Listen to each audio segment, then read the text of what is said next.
Hello there, my name's Anna Lundberg, and I'm a success coach and business strategist.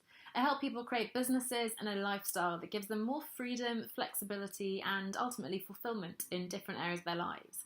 And I've been talking a lot about clarity in what it is that we want to do, clarity in our goals. And I really believe that the number one block, the number one obstacle to achieving our goals, whether that's in our career or in some other area, is that we don't know what those goals are.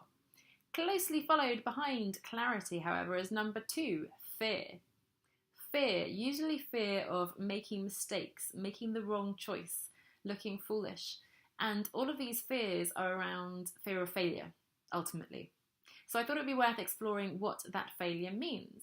And failure is one of those things that doesn't really exist in a vacuum. It doesn't exist in and of itself. It's really the other side of a coin to success, or to some definition of what it is that you want to achieve. Because otherwise, what is failure if not failing to achieve something? And if you don't know what that something is, again, going back to the first point on clarity, that failure isn't really something that exists by itself. So fear of failure, but that's often someone else's definition of success that we're facing when we're looking at that failure. Failure versus some inherited view or some sort of belief as to what we should be doing. And when we're leaving the corporate 9 to 5, if success for us is working in a big name corporation, getting a regular salary, having that sort of 9 to 5, although it's never 9 to 5, but having that sort of stable job, prestigious job title, credibility and respect in the industry and so on, then of course quitting that job and potentially being made redundant from that job is going to be seen as failure. Likewise, if success for you is quitting your job, starting a business and becoming, a thought leader, best-selling author and a six-figure income coming in right away, then probably or definitely I would almost say that's going to be a failure for you too. So that's someone else's definition of success, or it may be yours, and if so, then it's probably a serious consideration for you. But I would really encourage you to think about, is this your definition or is it someone else's? So in my case, let's say success is really going for my biggest, most impossible goals, seeing what happens. I always wanted to be a writer, and although it's quite nice to sort of keep that as that kind of pristine little crystal dream over there and not sort of break it, not ruin it by trying and failing, actually having a go at it, trying to write some articles, blogging, even self-publishing a book, that kind of thing, is hugely rewarding, and I'd much rather be doing that. Failing, yes, to become J.K. Rowling or Stephen King, most likely, but nonetheless, for me, going after those goals, experiencing them, learning from mistakes, having fun, challenging myself and so on is more of a definition of success. So for me, that sort of shifts the perspective very much.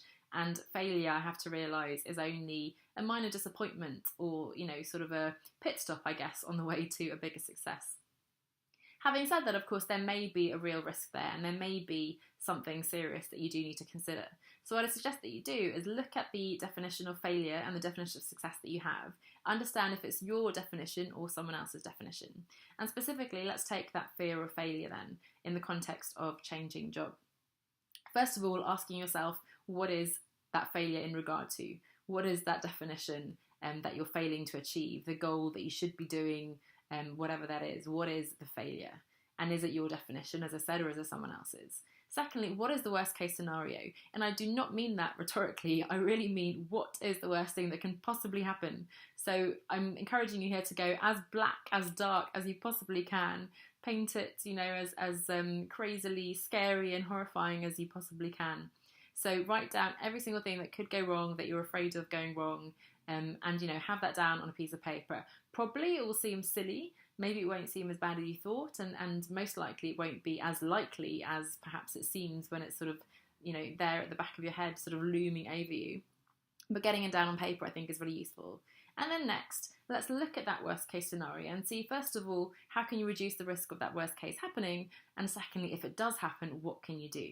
And usually, again, there are ways in which you can manage that risk, make it certainly less likely. And again, if it does happen, find ways to handle it. And usually there are things that you can do, whether that be, stay with some friends or family for a short period of time, earn some extra money in some way, or whatever it is that you're considering, whatever solution you might find. But thinking that through in a realistic and pragmatic way is much better than letting it lurk there in the back of your head. And it may be, let's consider this possibility, it may be that the fear is real and you decide, you know what, this risk, I'm putting my family at risk, their well-being, their sort of security, and it's not worth it for me right now.